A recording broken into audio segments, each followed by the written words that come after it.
boa tarde, tudo bem contigo? Olha só.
Salve, amiguinhos! Salve, amiguinha! Começa agora, para o mundo inteiro, através da internet, o Simbora! O Simbora que, por enquanto, está sendo aqui da minha casa mesmo, aqui da ZL, aqui em São Paulo. Não estamos ainda podendo fazer lá na rádio, lá no estúdio, com ar-condicionado, com internet boa, com iluminação, com som. Deixa eu arrumar a câmera aqui. Deixar direitinho, porque a gente sei, ó, apareceu um quadro que eu não queria, tá vendo? É sempre assim.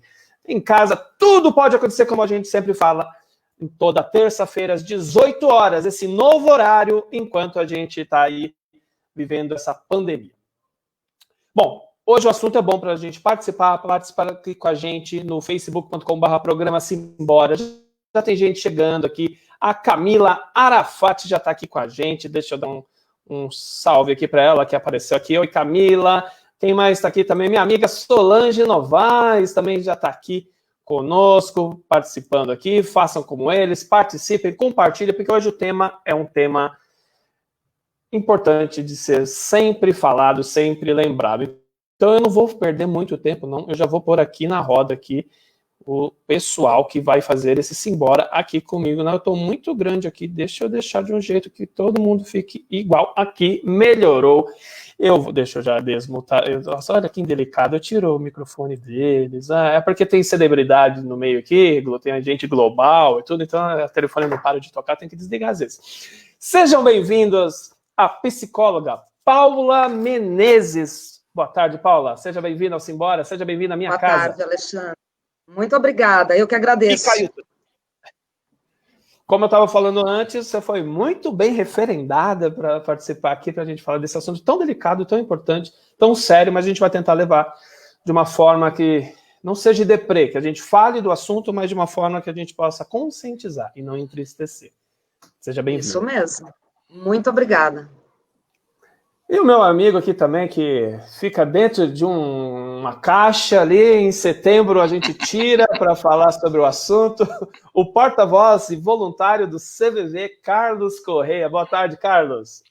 Boa tarde, Alexandre. Obrigado pelo convite. Vamos aí conversar um pouco sobre esse tema tão delicado e tão revestido de tabus, né? Tão revestido de tabus. Então, já que você falou nisso, bom, primeiro deixa eu fazer aqui o preâmbulo que a gente sempre prepara. O Setembro Amarelo é uma campanha brasileira de prevenção ao suicídio. Começou aqui no Brasil em 2015. É uma iniciativa do Centro de Valorização da Vida, CVV, do Conselho Federal de Medicina, CFM, e da Associação Brasileira de Psiquiatria, ABP. E o mês de setembro foi escolhido para a campanha porque desde 2003, o dia 10 de setembro é o Dia Mundial de Prevenção do Suicídio. Pessoal, eu vou falando assim, aí vocês podem responder, como eu sempre falo, só não briguem, tá? Para quem fala primeiro. Mas É um tabu falar sobre esse tema, sobre o suicídio, não é? É um tema bastante estigmatizado até, né? Eu diria. É muito rotulado, porque, na verdade, as pessoas não se sentem muito à vontade para falar sobre esse tema. Então, a campanha do Setembro Amarelo vem, inclusive, para isso, para contribuir para que as pessoas possam falar de uma forma mais livremente, de uma forma mais tranquila, sobre essa questão tão delicada, esse tema tão delicado, e que há prevenção, né? Então, quanto mais falarmos a respeito, quanto mais entrarmos em contato com esse tema, mais informações levamos para as pessoas e mais contribuímos para que não ocorra tanto uma taxa tão alta de suicídio como é hoje em dia. Demais, né? Ano passado, quando a gente fez essa pauta, já estava ali em quarto lugar como causa, às vezes, de incapacitação profissional. Não só o suicídio em si, mas o que leva, né? A ansiedade, a depressão. E, Carlos, você que trabalha no CVV, você ouve muita gente, você percebeu um aumento, principalmente durante a pandemia? Teve algum aumento da procura por ajuda no CVV? Então, no começo, quando começou o distanciamento social, nós tivemos um problema sério, que muitos voluntários precisaram se afastar por conta de estar em grupo de risco. Então, nos primeiros 15 dias foi um sufoco mesmo, né? Nós que recebemos cerca de 10 mil ligações por dia, nós caímos para 5, 6 mil ligações, porque nós não tínhamos disponibilidade de voluntários naquele momento. Caramba. Então, houve uma correria e a gente conseguiu viabilizar o atendimento remoto. Então, hoje nós temos 60% dos nossos atendimentos já são feitos remotamente. Nós não estamos fazendo o atendimento presencial, que também existia. Então, entre chat, telefone e e-mail, voltou àquele patamar mais ou menos de 10 mil, com menos voluntários, porque alguns deles não puderam se adaptar, ou porque não tinham uma boa internet ou equipamento, ou não tinham condições de privacidade para fazê-lo remotamente. Então, hoje nós estamos mais ou menos no mesmo patamar, e estamos um monte de pessoas, né, se interessou em fazer o curso. Nós também não fazíamos o curso, tinha umas modalidades que fazíamos do online, o chat e tal, porém, agora todos os nossos cursos têm que ser online. Então, tivemos essa correria também, mas agora mais ou menos estabilizou os nossos cursos de capacitação, de treinamento, as nossas reuniões também, como de todos, né, está sendo feito online, e a gente se adaptou, e a gente continua escutando mais ou menos isso. 10 mil pessoas nos procuram todos os dias para conversar um pouco, para dividir as suas dores, suas angústias, seus medos, né? E é isso que a gente faz.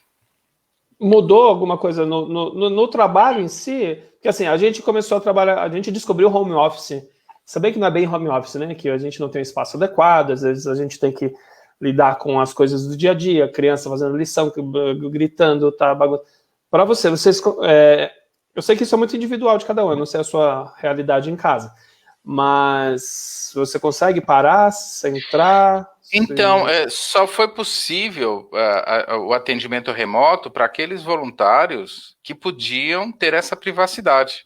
Então, alguns voluntários não tinham e não estão fazendo ainda. Não tinha como, ou porque não tinha internet, ou que não tinha privacidade, porque a gente precisa oferecer o sigilo, a atenção, não pode haver barulho, não pode haver interferências, então, e o voluntário tem que se concentrar naquilo que ele faz, né? O que a maioria está fazendo além do próprio plantão, fazer um pouco a mais. Então, uma vez por semana o plantão, ele está fazendo um outro adicional, ou meio plantão, coisa desse tipo, ou até mais. Porque agora, principalmente agora em setembro, a gente está se mobilizando para poder atender a todos que nos procuram, porque com as campanhas, muitas pessoas acabam até querendo conhecer, porque não sabiam que existiam, e querendo testar se o serviço funciona. E as pessoas que, digamos, estariam num momento de crise e precisariam usar, às vezes elas têm essa dificuldade. Então, a gente pede, às vezes, que quando acontece uma entrevista ou uma reportagem e que repercuta muito, a gente pede para as pessoas, às vezes, se quem puder adiar a ligação um pouquinho, faça esse retardo, né, só para testar mesmo, para conhecer, ou então procura a gente pelos outros meios, pelo chat, pelo e-mail principalmente, que aí a gente tem mais condições de responder e dar atenção.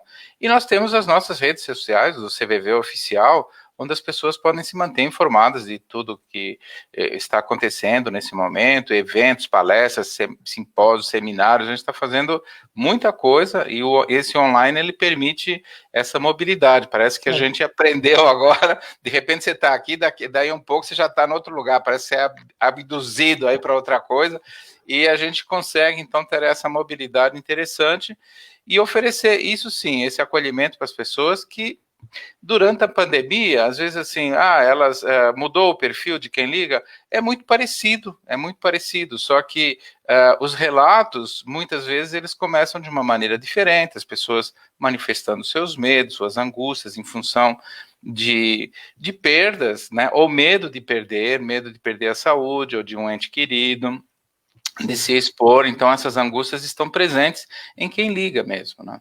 Entendi. E, Paula, por que é importante falar sobre suicídio, sobre angústia, sobre depressão? Por que é importante? Qual a importância disso? É importante justamente devido ao preconceito que existe em volta do tema, né? Então, as pessoas, primeiro vamos entender que existem 3, digamos, modalidades. Existe ideias de morte, ideação suicida e tentativa de suicídio. As ideias de morte são aqueles pensamentos mesmo que invadem a mente, no sentido, seria melhor se eu não existisse, seria melhor se eu morresse, a vida está muito difícil, né? E aí são aqueles pensamentos que passam, mas eles não têm uma estrutura. A ideação suicida é quando há, além dos pensamentos de morte, as ideias de morte, existe um planejamento. Então, eu além de pensar que seria melhor eu morrer, eu não existir mais, existe também uma ideia de como eu poderia fazer isso. Qual o método mais adequado?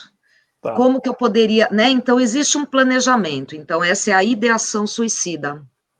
E a tentativa, propriamente dito, né, que é quando a pessoa, de fato, já pensou, já teve essa ideação e ela foi para o ato em si, né? Então, é importante a gente falar por quê? Porque há prevenção para que essa pessoa que está com ideias de morte ou até ideação suicida não vá para a tentativa. Ela teve uma ajuda que a impediu, né, que colaborou para que ela não fosse para o ato em si. Então, falar abertamente sobre o suicídio, tentativa de suicídio, nessa campanha do Setembro Amarelo, é muito importante para mobilizar as pessoas a terem uma observação melhor, né, dos seus entes queridos, dos seus familiares, dos seus amigos, e poder falar abertamente sobre o tema. Sim. E tomar providência, ajudar essa pessoa que está, muitas vezes, sem condição de se ajudar. E até as próprias pessoas que têm condição de perceberem e buscarem ajuda. Então, se é um tema falado, as pessoas se sentem mais à vontade de buscarem ajuda. Existe, não vou dizer que é oficial, mas é um acordo meio velado em muitos veículos de imprensa para não se falar sobre suicídio, principalmente quando acontece com celebridades, com pessoas que as pessoas seguem, para não ter a imitação da morte do ídolo, da morte da pessoa com quem você gosta. O que você pensa disso, Paula? Bom, antes disso existe um tabu também. Muitas famílias se sentem, por vezes, até as pessoas sentem culpadas, achando que poderiam ter feito alguma coisa para evitar, então existe todo um tabu em volta disso.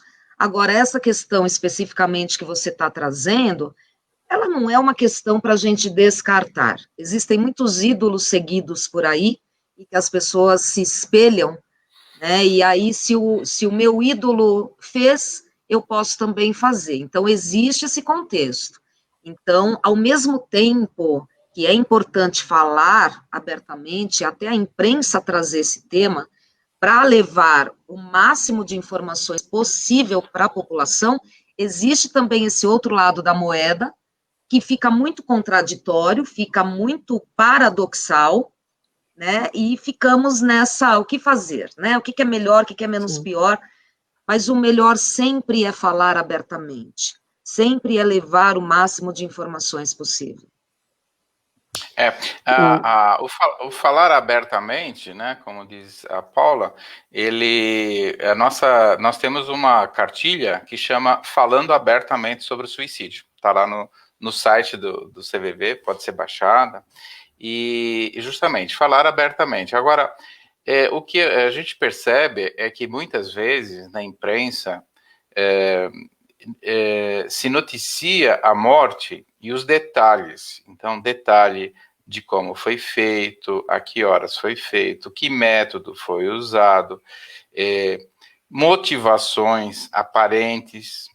E essa descrição, isso aumenta, digamos, o sofrimento, porque aquela pessoa famosa, ela é uma pessoa que se é nosso ídolo, é como se fosse um de casa, um parente, um amigo.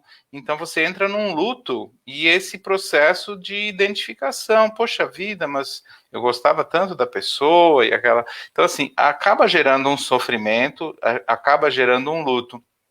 Então, a OMS, ela dá orientações de como a imprensa tem manual para isso, de como deve ser noticiado. Então, sem glamorização, sem esses detalhes todos que a gente já falou, sem apresentar uma foto da pessoa, né, onde ela estiver. Então, assim, são detalhes que assim, noticiar, olha, fulano morreu, né?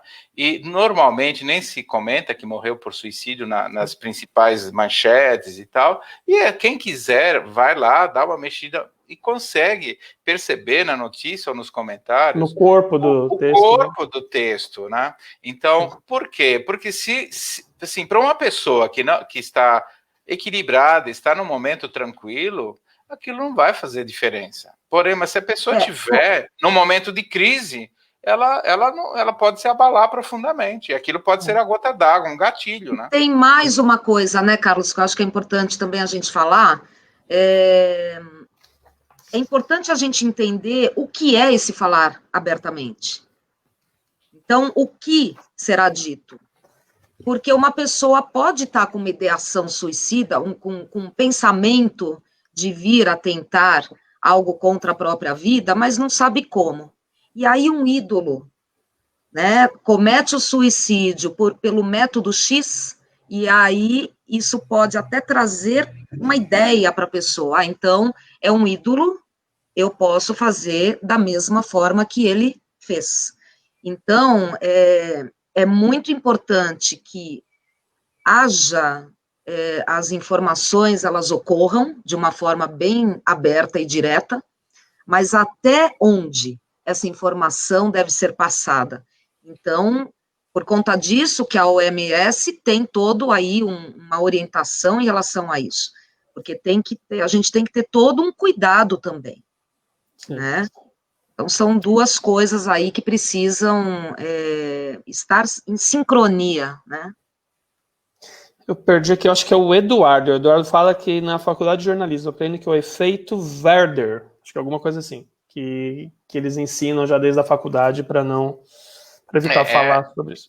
É a repetição, né, que veio lá de um livro, né, que o Goethe escreveu e que acabou gerando uma série de repetições em função do método, da maneira como foi descrito e tal. Então, esse efeito de repetição, efeito Werner, é o grande detalhe. Se você entra nesses pormenores, explicando, mostrando foto, mostrando carta testamento, é mais uma coisa que deve ser evitada, né? Esses detalhes na carta testamento, tudo isso deve ser evitado para não alimentar mesmo, como já disse a Paula, quem já estiver passando por um processo, né? E aquilo pode ser, assim, uma dica, né? Pode ser uma dica, exato. Ô, Paula, você trabalha em clínica, você tem, é isso? Sim, eu sou psicóloga clínica, isso. Área da saúde mental. E na pandemia tá fazendo como? Como eu estou atendendo? Isso. Online. Estou atendendo online. Precisamos aí nos readaptar a essa nova realidade, né? Tem dado super certo. Então, a gente tem conseguido mesmo que os atendimentos permaneçam com qualidade, embora não esteja havendo esse contato, né, presencial, que é tão importante, mas no online está dando muito certo, a gente vai se adaptando. Dá, então, para manter a qualidade no serviço mesmo à distância. Sim, sim, porque tudo, né, o nosso maior instrumento do psicólogo clínico no seu trabalho é o vínculo terapêutico. Então, se eu tenho uma relação de confiança, uma aliança terapêutica com o meu paciente, ele vai confiar em mim o suficiente para trazer para mim qualquer questão emergencial. Né? E se for uma questão emergencial e o atendimento precisar ocorrer de modo presencial, isso vai acontecer. Eu vou para o consultório para atender presencialmente, independente de pandemia. E como você sentiu os seus pacientes, né, nesse período? Assim, você sentiu uma mudança neles, na ansiedade ou Sim. em algum outro comportamento? Sim. A ansiedade está muito em alta, as pessoas estão muito ansiosas, a depressão também está ocorrendo sistematicamente, a gente percebe um aumento aí, né, de uma depressão.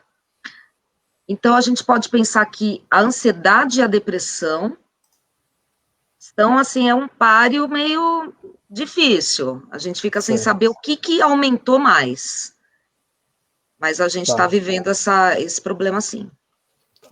O Carlos, a Paula falou sobre alguns estágios ali, né, da pessoa que pensa, que idealiza. Você, com a sua experiência, você já tem quantos anos mesmo no CBV? 28. 28, era 27, a gente até fez uma piadinha da sua idade, a gente fez umas contas da outra vez. Você percebe, você consegue identificar o grau em que a pessoa está cometida desse distúrbio, dessa... Não dá. A nossa conversa ela é completamente diferente de um terapeuta.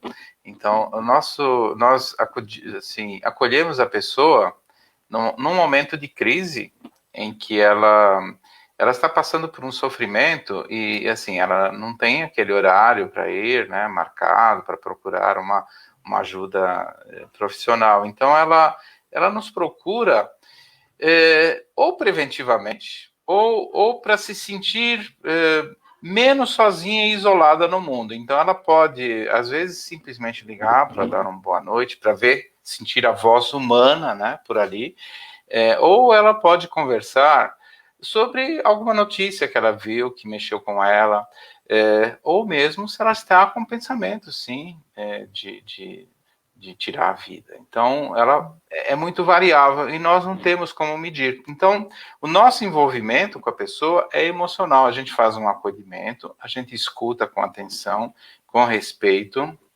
não fazemos avaliação nem julgamento, não indicamos caminhos, e a gente simplesmente acolhe e permite com que a pessoa, criando um ambiente favorável para que ela abra o coração dela, daquela dor que ela está sentindo, para esvaziar um pouco aquela tensão, porque, claro, se ela tiver acometida de algum transtorno, né, mental, ela deve procurar um profissional, assim como nós procuramos e deveríamos ter esse hábito, né, quebrou a perna, vai lá no ortopedista, dor de dente, vai no dentista, né, e existe esse tabu de procurar às vezes o terapeuta, e é uma coisa que a campanha do Setembro Amarelo pode ajudar a tirar esse tabu, até com cada um de nós, porque se a gente for analisar numa escala de 0 a 10 de suicídio, todos nós estamos, uns mais próximos do zero, né?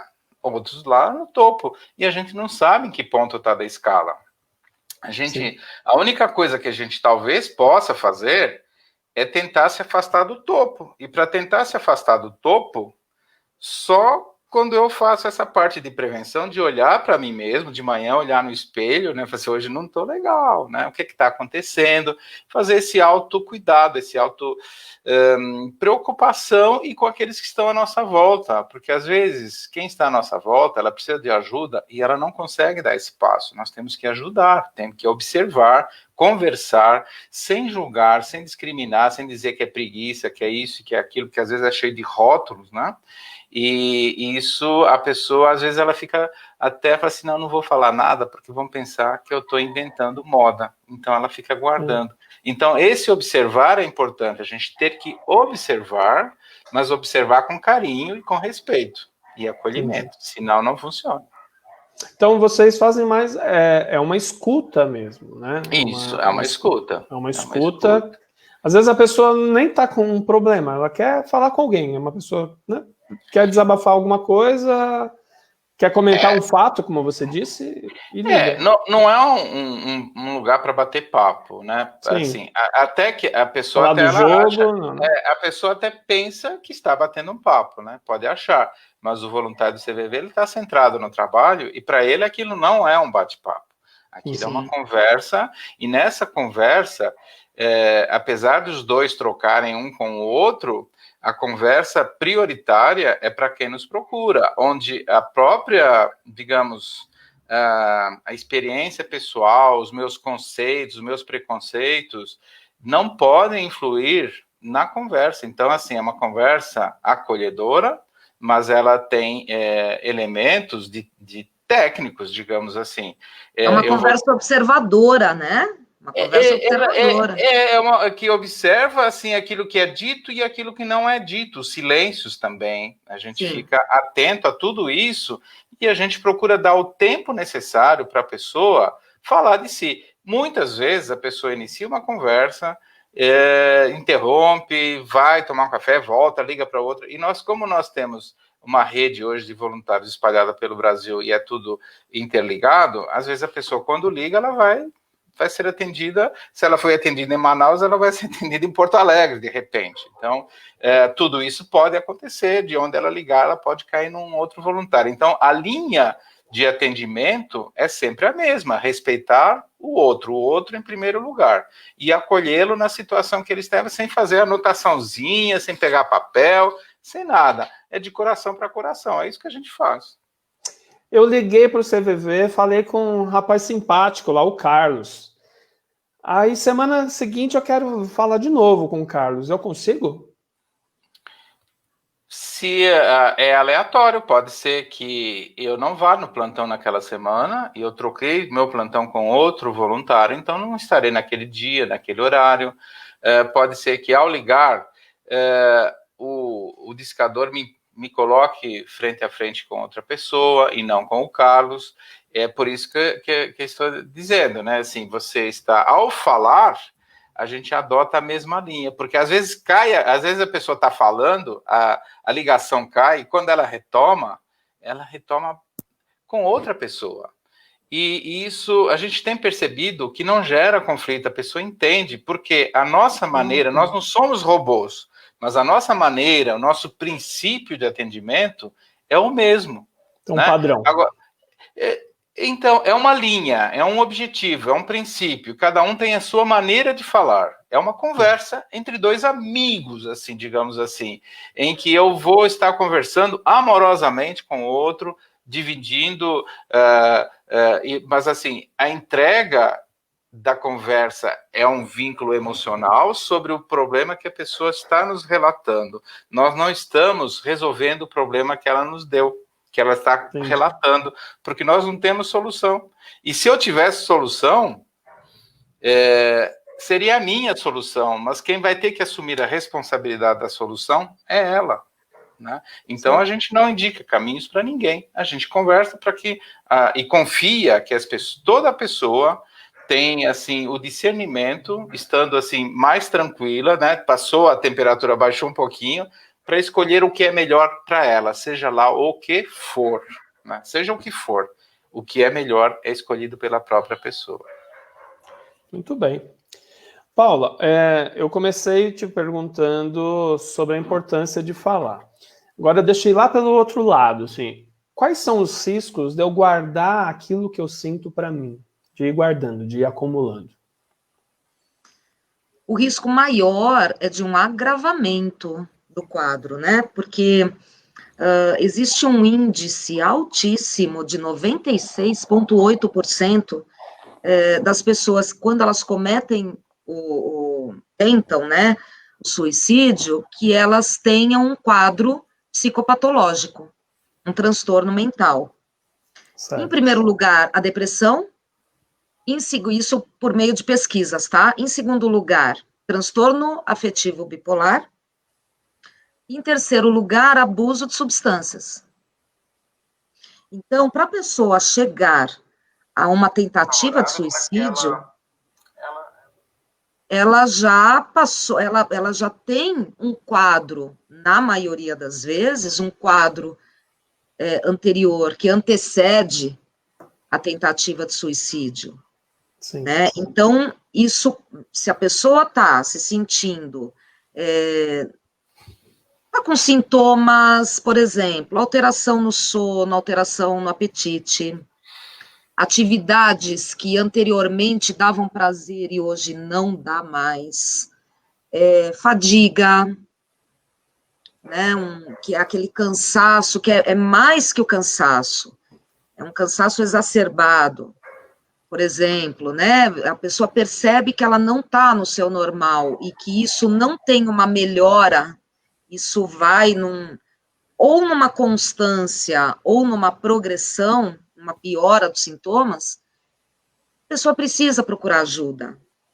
E se a pessoa não procurar ajuda, que amigos, familiares também percebam, né, estejam muito próximos, ajudem, colaborem, agendem um profissional da área da saúde mental, levem essa pessoa, porque a pessoa precisa falar sobre o que está angustiando para alguém.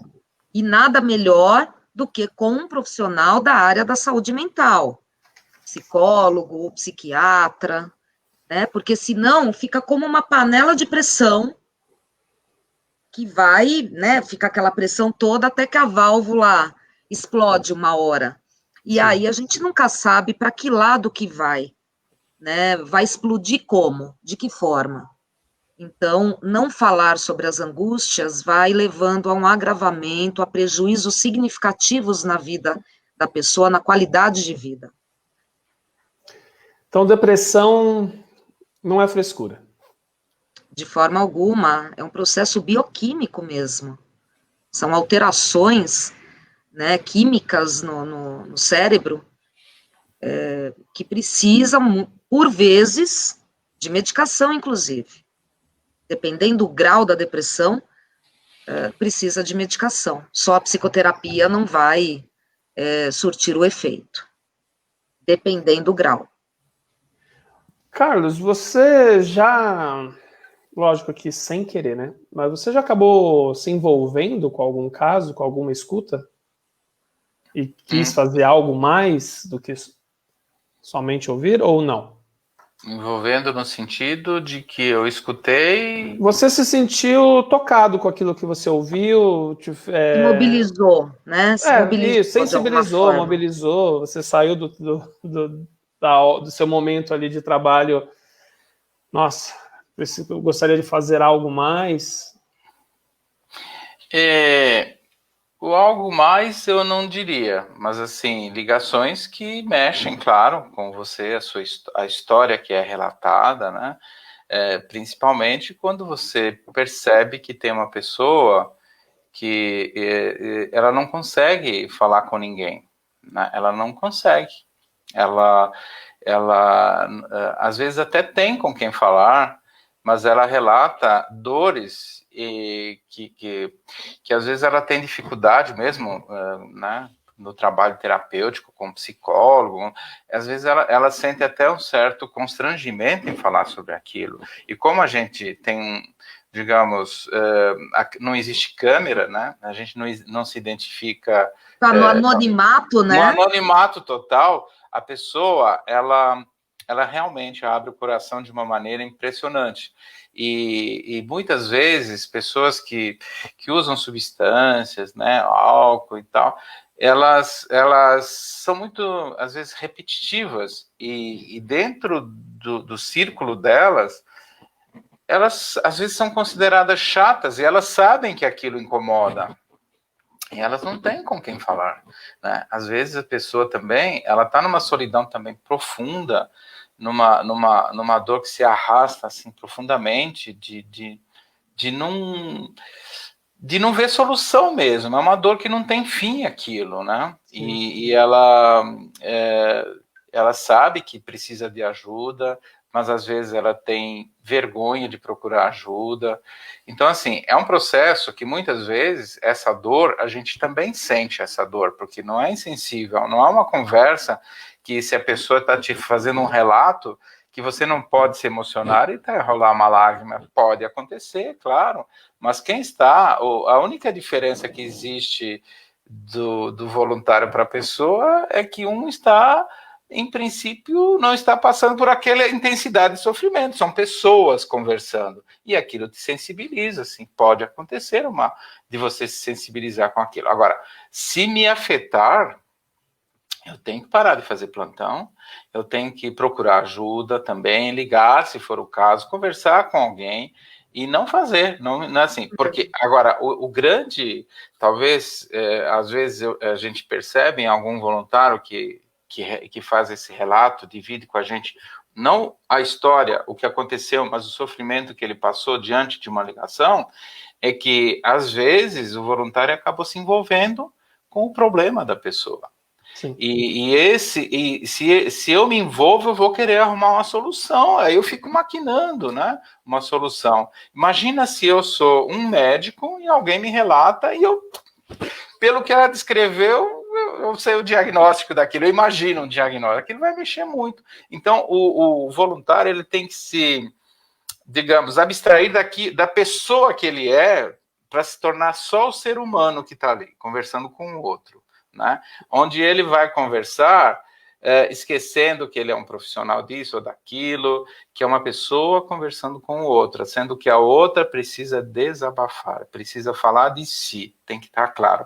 E eu não posso interferir nessa conversa no sentido de indicar caminhos, fazer julgamentos, soluções. Né? Não. A pessoa que busca o CVV é uma pessoa que busca ser compreendida, não ser julgada, não ser criticada, busca mesmo um acalento, né? Ela está cansada de passar por isso, ela está cansada de pessoas minimizarem o sofrimento dela, fala assim, você tem tudo na vida, poxa vida, você tem tudo, ou então assim, eu já passei por coisa pior e tirei de letra, você vai conseguir. Então, assim, você não tem que estar assim. Por quê? Você não pode estar assim. Você não pode ficar triste, você não pode chorar. Agora, um luto, por exemplo, ele tem que ser vivenciado, ele não pode ser atropelado.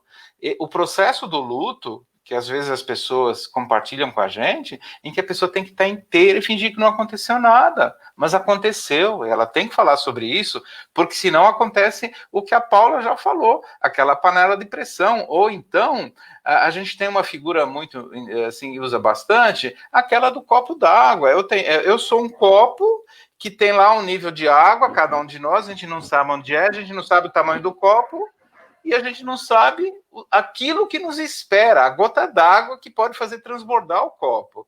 E isso vai acontecer eventualmente algum dia na nossa vida. Pode acontecer.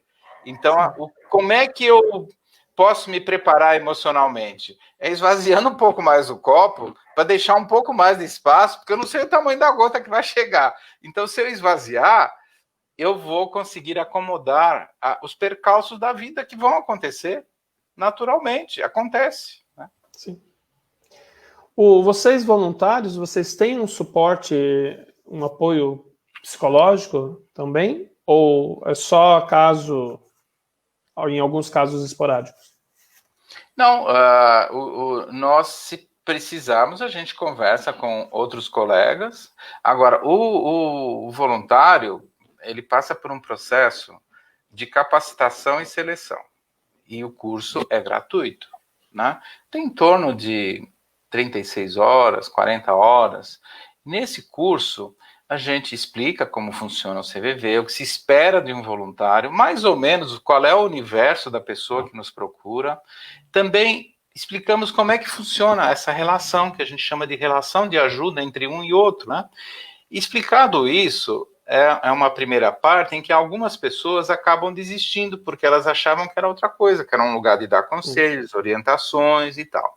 Depois a gente passa para uma segunda etapa, onde a gente faz algumas vivências de autoconhecimento, para a gente identificar os nossos eventuais preconceitos, que a maioria de nós tem alguma coisa, que possam vir a nos surpreender numa conversa e interferir nessa conversa. E, ao mesmo tempo, a gente faz simulações de prováveis situações. Nesse processo, alguns voluntários, eles não conseguem ir adiante, porque emocionalmente eles mexem com eles, mesmo sendo uma simulação. Então, eles vão desistindo. Então, assim, no processo de seleção, né, que a pessoa pode se inscrever lá no site, a gente está fazendo os cursos online, e ela vai ser direcionada para uma unidade. Depois, quando há uma oportunidade, agrega os grupos e voluntários com um pouco mais de vivência vão transmitir e vão fazer esses detalhes. Agora, como eu falei, diante daquele princípio do não envolvimento e você ter passado por uma capacitação, você é que nem um psicólogo, sei lá, imagino, né? Que vai se abalar em algum momento, vai se tocar, mas ele vai estar no momento de equilíbrio. Agora, se o voluntário não estiver bem, ele deve se afastar mesmo, não pode continuar. Mas é muito raro acontecer esse tipo de situação, não tenho conhecimento, e se eu me tocar, como você perguntou há pouco, né, em alguma ligação, e se eu não estiver muito bem, eu posso desligar o telefone e tomar uma água, respirar, dar uma volta, né, ligar para algum colega. Ligar para o CVV. Ligar para o CVV, claro, né?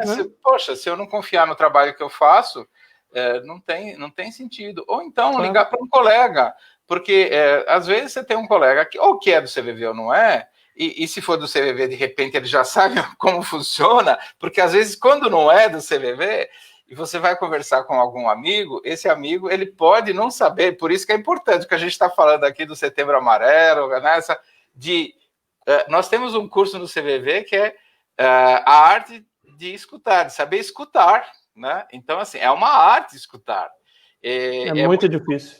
É difícil e a gente se surpreende. Hoje mais ainda. Hoje está mais difícil ainda, as pessoas não estão se escutando, né, na realidade. Pois é, o nosso fundador, ele do CVV, ele dizia isso, que quando a sociedade conseguisse se escutar plenamente, né, a gente nem precisava mais do CVV. Então, assim, a chave da questão de muitos conflitos é o processo de escuta que nós temos dificuldade, nós não conseguimos, por exemplo, quando uma pessoa está falando, ela está explicando uma situação, outra pode estar ali só esperando uma pausa para ela entrar e contar o que ela acha. Enquanto o outro está falando, eu estou pensando na minha resposta. Você não está escutando o que a pessoa está falando, né? Então, nesse processo, porque o ideal, assim, uma reflexão é você escutar o outro, assimilar o que o outro disse, para depois você até reestruturar o que você falou e se posicionar, porque às vezes não é nem necessário você falar, porque o outro já falou. Né? Sim. Ó, peço desculpa, às vezes eu interrompo vocês, mas porque eu tenho as perguntas, tá? Não é...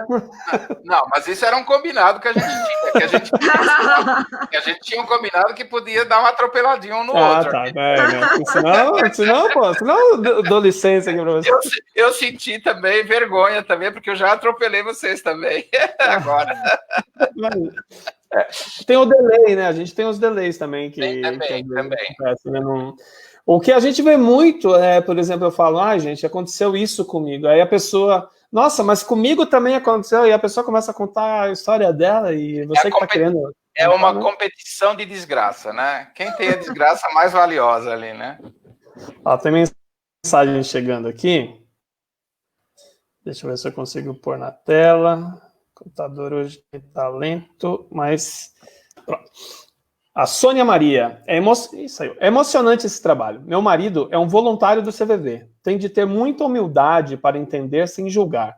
Parabéns ao Carlos. Está aí a mensagem da Sônia Maria aqui. Agora apareceu. Tá. Também está com delay aqui as mensagens. Agora, Paula, acontece bastante o seguinte, aconteceu o pior, né? A pessoa chegou naquele ponto e cometeu suicídio. E a família se culpa, os amigos se culpam por não ter percebido, muitas vezes, sinais, né? A gente ouve que tem muito caso entre jovens que acabam tirando a própria vida e os pais se desesperam, se culpam. Quais são os sinais... Entre 15 e 29 anos, só para dar essa informação. 15 a 29. 15 a 29, essa faixa etária, né, dos jovens, é o que mais se vê, nessa faixa etária. Sim.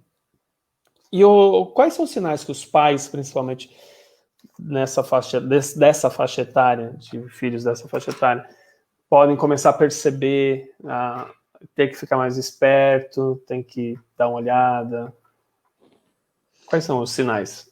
Então, nos jovens, vamos imaginar o adolescente, né?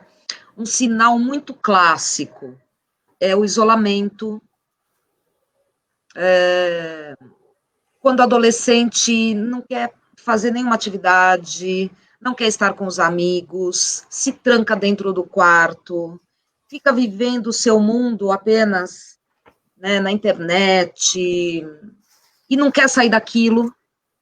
A irritabilidade, comportamentos mais diferentes, né, que aí é bem particular, porque é importante os pais observarem seus filhos, crianças e adolescentes, né, porque eles vão apresentar mudança no comportamento fatalmente. Alguma coisa que aquele adolescente, por exemplo, não tinha o hábito de fazer, passa a fazer, e vice-versa. E o adolescente tem uma peculiaridade, né, que a gente percebe muito, que é a automutilação. A automutilação é muito frequente em adolescentes depressivos, que estão com depressão. Então, nem sempre os pais observam a automutilação, por exemplo, porque eles se cortam, mas eles fazem de tudo para esconder. E a automutilação não é para se matar, não é para se suicidar. A automutilação é a tentativa de aplacar um pouco o sofrimento emocional, passando esse sofrimento para o corpo, para o físico. Então, é como se eu estivesse abafando um pouco com aquele comportamento de me cortar todo esse sofrimento emocional. Mas é um sinal muito importante de que o sofrimento emocional está muito grande, que a pessoa não está dando conta desse sofrimento emocional. Então, aquele adolescente que se isola, não quer estar com amigos, fica muito na internet, não está escovando os dentes, não está comendo na hora certa, se bobear, não está nem comendo, se alimentando. Fique de olho. Esses sinais são bem característicos da depressão. Não necessariamente a pessoa está com ideação suicida, o adolescente está com ideação suicida.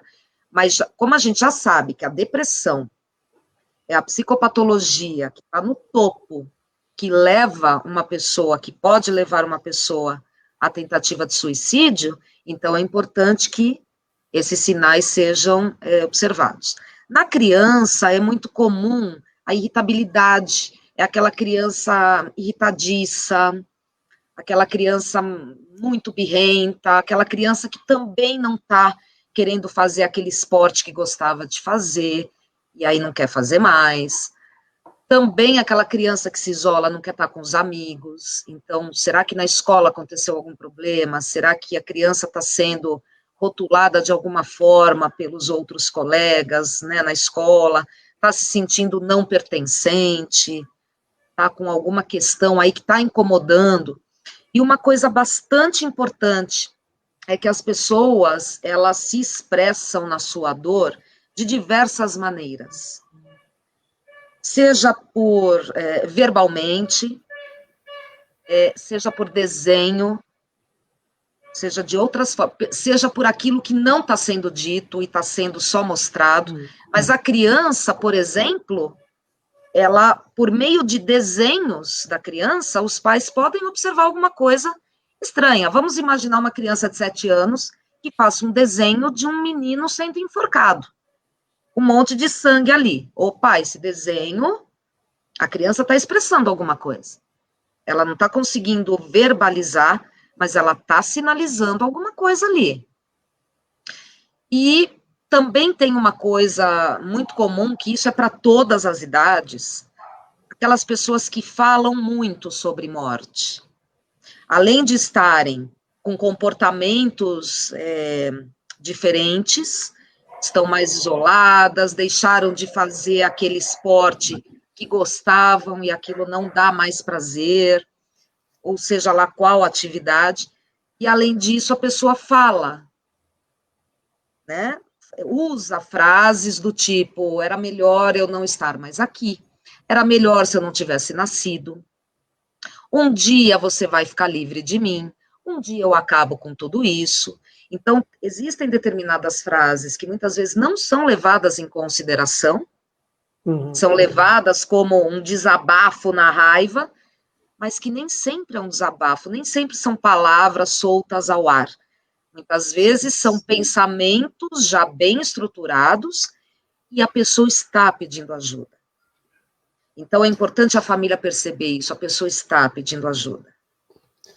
Existe idade para se começar a falar sobre depressão, sobre suicídio, sobre tirar a vida? Existe uma idade para você começar a abordar isso, principalmente com seu filho, sua filha?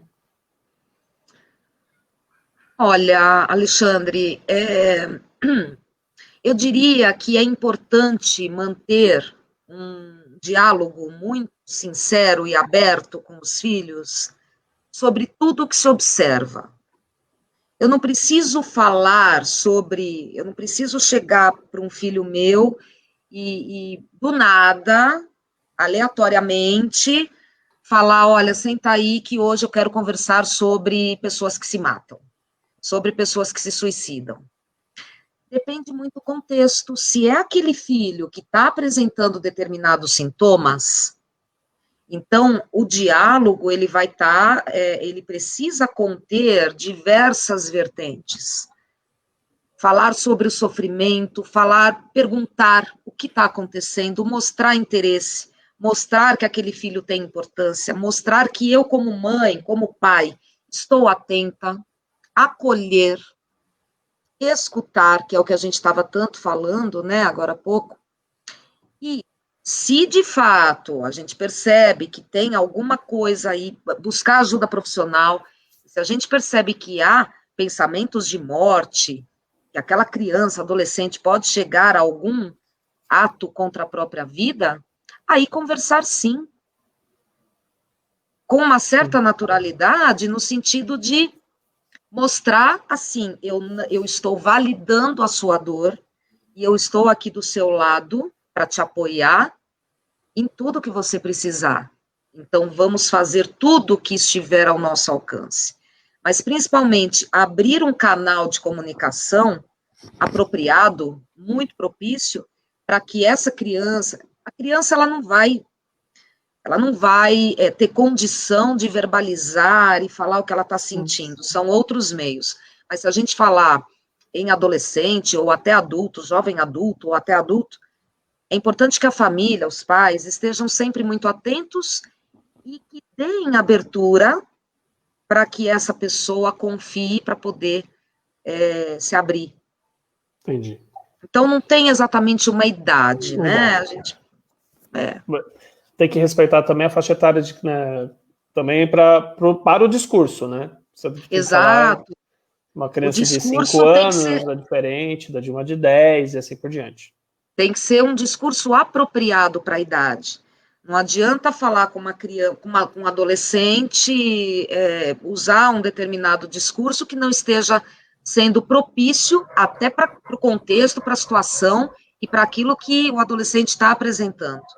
E a criança, mais ainda, tem que saber como que eu vou abordar, que eu percebo que o meu filho de 5 anos não está querendo brincar mais. Ele brincava até 2 meses atrás, agora ele não está mais brincando, ele não está querendo interagir com outras crianças. Então, né, por isso que a ajuda profissional, ela é de extrema importância, porque o profissional, o psicólogo, ele vai orientar esses pais em como proceder, porque a gente não tem uma receita de bolo.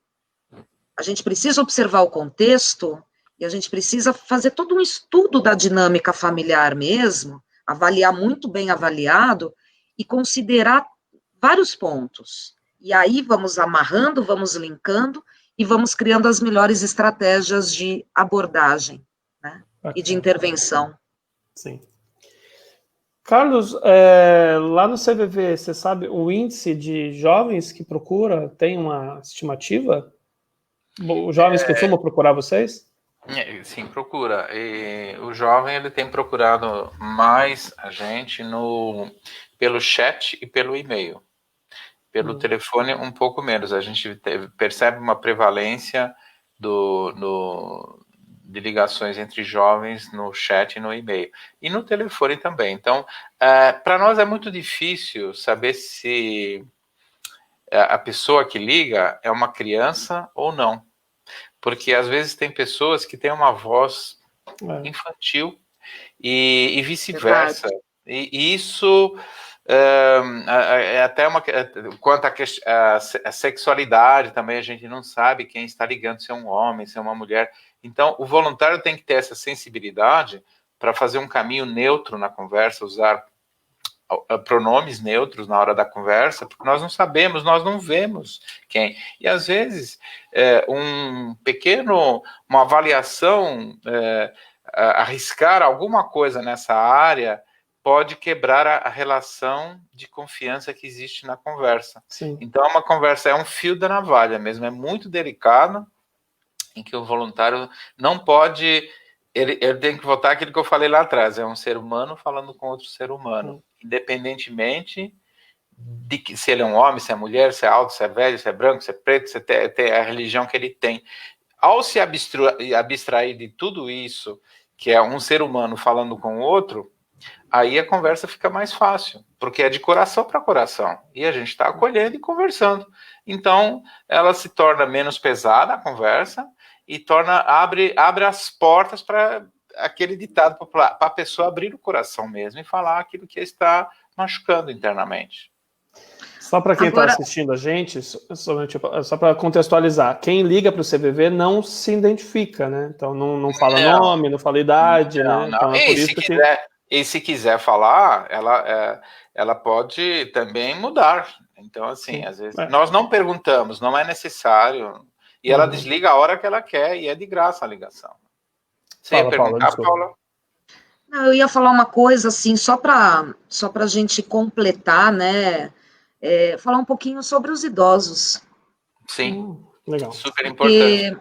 Porque existe uma taxa aí razoável que a gente percebe no grau de depressão em idosos, principalmente quando eles vão percebendo que a funcionalidade deles está diminuindo, está até ficando, de fato, escassa, né? Então, o idoso, muitas vezes, ele se vê sem perspectivas. Então, os filhos já casaram, têm suas vidas, eles, às vezes, ficam sozinhos, às vezes são viúvos ou viúvas, e aquele sentido da vida vai diminuindo cada vez mais. Então, é muito importante que a família observe a depressão no seu familiar idoso, observe como que está esse idoso, porque o idoso se sente muito solitário. Ainda mais agora. Na maioria, não estou generalizando, pandemia, né? Na pandemia, né? É comum a gente perceber uma solidão muito, muito forte nos idosos. Eles não têm mais aquela vitalidade que já tiveram, muitas vezes eles não têm essa independência que já tiveram. Então, tudo isso vai levando a quadros também depressivos. E existe a tentativa de suicídio no idoso. E pior ainda, o homem idoso, né, está no topo da pirâmide dos suicídios, porque ainda estamos hoje numa geração do idoso em que ele era o centro das atenções da família na estrutura anterior. Ele era o provedor. E hoje, o que a Paula falou, a atenção é muito importante, porque hoje ele às vezes é jogado para escanteio e acaba escutando dentro de casa uma conversa, uma discussão lá de que, olha, tá caro o remédio, tá caro o plano de saúde, Exatamente. Né, tá dando muito trabalho, e aí ele começa a se abandonar, ele começa a pegar falar assim, então, o que é que eu posso fazer? Por exemplo, eu vou trocar menos de roupa, para não dar tanto trabalho, para lavar minha roupa, e aí começa aquele cheiro, né, que o pessoal chama de cheiro de velho, né, começa a ficar tudo aquilo, e aquilo afasta mais ainda, de repente, os netos de se aproximarem. Então, esse processo, ele é muito delicado. Às vezes a gente ouve ligação de pessoa idosa que nos procura, ela até tem filhos, tem, né, parentes, mas ela mora sozinha. E ela sente vontade, alguma coisa pegou, ela sente vontade de ligar, de conversar, sentiria vontade. Mas ao morar sozinho, de noite, ela sabe, não, essa hora estão vendo a novela, essa hora estão vendo o jornal, essa hora está ali, Vou atrapalhar. então vou atrapalhar. Então ela acaba não ligando. E isso é muito importante, né, que essa nossa conversa de repente chegasse a eles e falasse, olha, emergencialmente, dá uma ligada para a gente. E, de repente, também procura, tem centros, se não me engano, de referência de idosos, né? Tem CAPs, onde as pessoas podem procurar ajuda, né?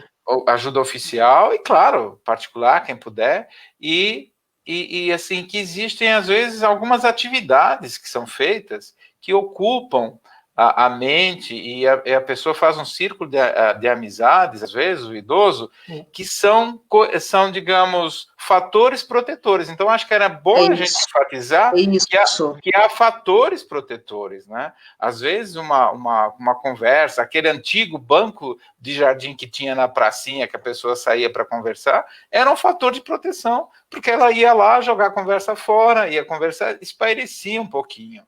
Né? Hoje isso ficou mais reservado, nós não temos mais essas possibilidades. Então temos que abrir isso e dar essa atenção para o idoso. E eu estou falando em causa própria aqui, tá? Tá me entendendo. Você percebeu, né? Gente, assim, eu prometi para o Carlos que eu ia encerrar em 1 hora, e você sabe que quem não cumpre promessa para um voluntário do CVV tem um lugarzinho lá embaixo reservado. Né? Mas antes eu tenho uma pergunta, não, nem uma pergunta, faltou falarmos algo que talvez seja importante para alguém que está passando por algum momento difícil? Que essa pessoa jamais deixe de buscar ajuda. Essa pessoa jamais imagine que aquilo que ela sente e que muitas vezes escuta ser bobagem, que jamais ela considere ser bobagem, porque tudo que sentimos, tudo que faz parte do nosso mundo interior, deve ter muita importância para nós mesmos. Então, que essa pessoa busque ajuda, não permaneça no sofrimento, porque esse sofrimento ele pode aumentar cada vez mais e sair do controle.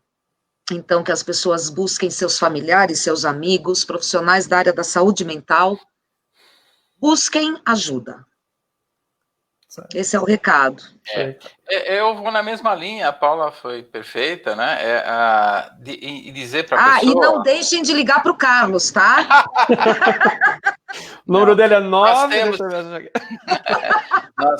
Nós temos 4.200 voluntários disponíveis e funciona 24 horas o CVV, é de graça. A pessoa não precisa se identificar, ela não precisa nem agradecer. Tá?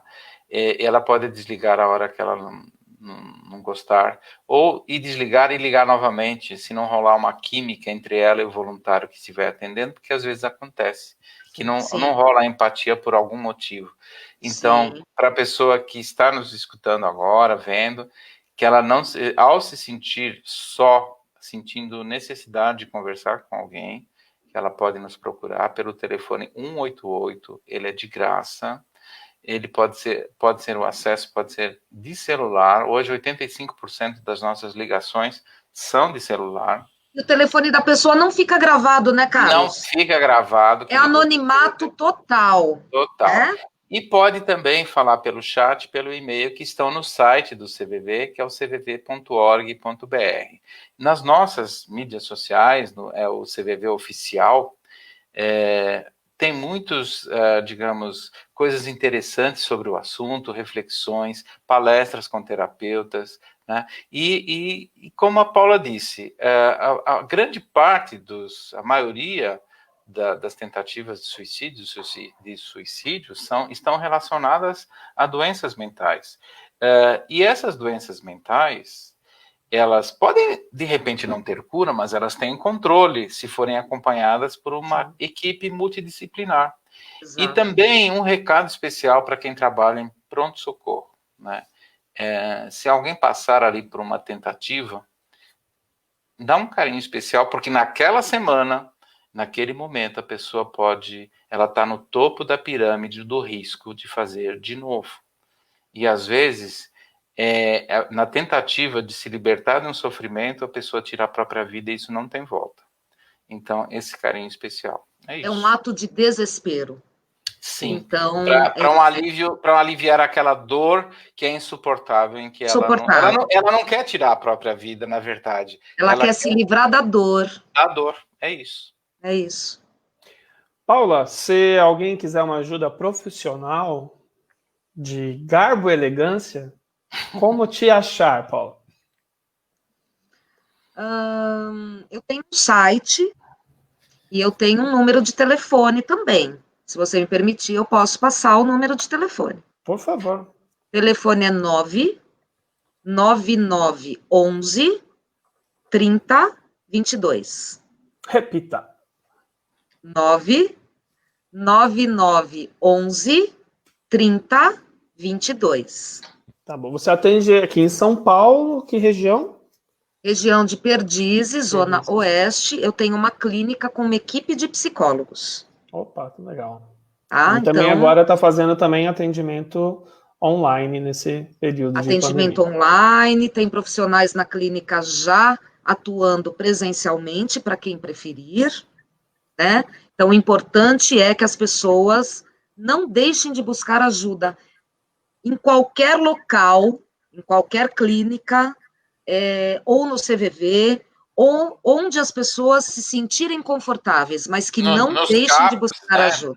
Tem os CAPs que estão aí. Tem os CAPs, tem uma série, né? Nós temos aí um arsenal de possibilidades.